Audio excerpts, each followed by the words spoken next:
Welcome to this video on how to play Cockles and Mussels from Schott's book of Irish folk tunes for ukulele. I'm going to play it through and stop in various places and to show you what's going on. At the beginning, got the tune accompanied by a chord on the first beat of every bar. So the tune is going.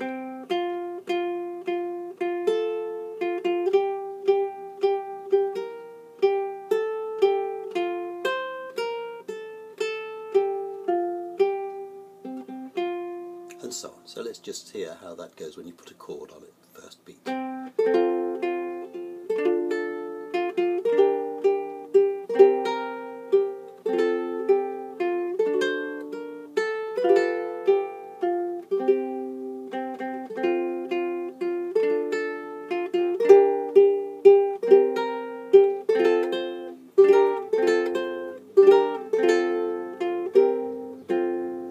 Now the chords have been the normal ones you'd play in any band playing ukulele. An F, but I'm not playing the top A, so when I play that I just want to stop on this F note in the first bar. Then a D minor, and I'm using this double stop, but of course you could use that F minor if you wanted to. Then a G minor, again not using the top string. Then for that C7, I wanted to have a G on that note, so I'm not going to play an open G as well. So I'm putting the B flat there from the C7 chord, but then playing the B flat again as a melody note at the top. F with this nice shift of the little finger onto the 3rd fret. Then a D7, which I'm playing with a bar with my 2nd finger, so I can reach back to the 1st finger to get that F B flat note. Then in the G7 with an A on the top, I'm using this version rather than that, which was the alternative, when you'd play the G and F like that. But here does this thing that I'm very fond of on the ukulele. It's recycling notes that you've played in the chord, they become the tune, or the other way around. Notes you've played in the tune become the harmony. Then repeat.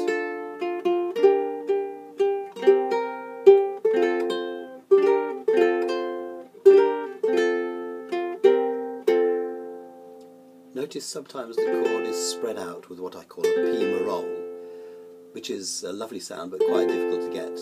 But of course sometimes you just want to pluck simultaneously, so that's a roll as opposed to that which I call a pluck. So if you look at bar 13,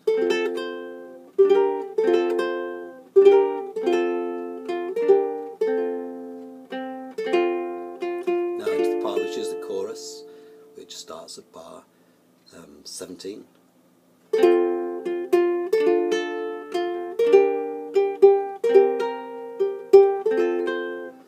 Basically the same material again.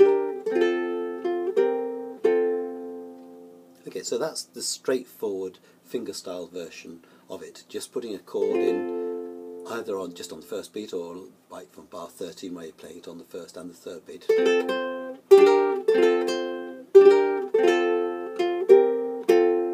It's a nice effect just to emphasise those melody notes. Now from bar 25 it becomes a little bit more complex to look at, but also to play, because what you're doing now is trying to play arpeggi.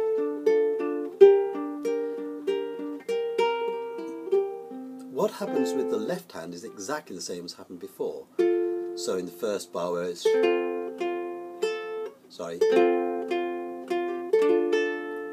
now it becomes in bar 25 and 26. Okay, so some of the right hand fingering changes just playing the melody notes because of where your thumb and 1st finger might be, and you're trying to get this alternating pattern.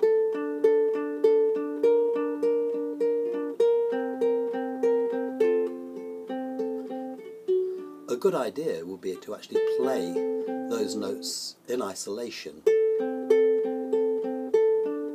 You can always tell when the melody part is playing because it's got the stems going up, and likewise the arrangement for the accompaniment has the stems going down. So in bar 25 the melody is just those 3 Fs, but the accompaniment is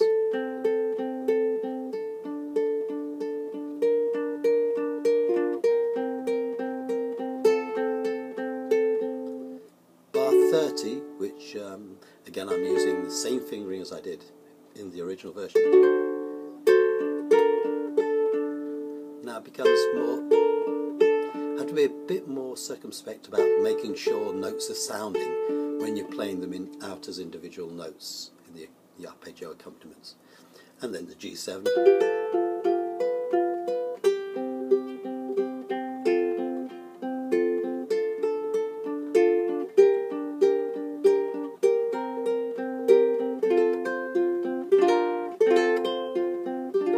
Notice in bar 36, 37 and 38 I've added an extra quaver in the middle,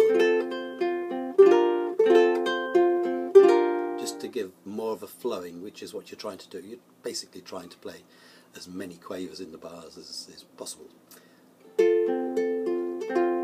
And then just carry on to bar 40.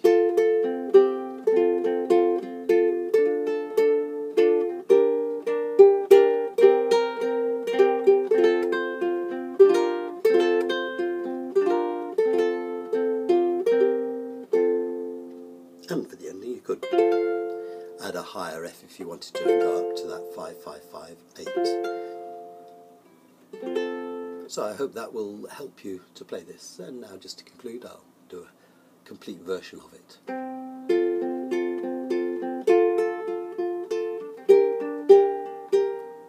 And that's starting the wrong place, isn't it? Okay. Okay, here we go, from the beginning.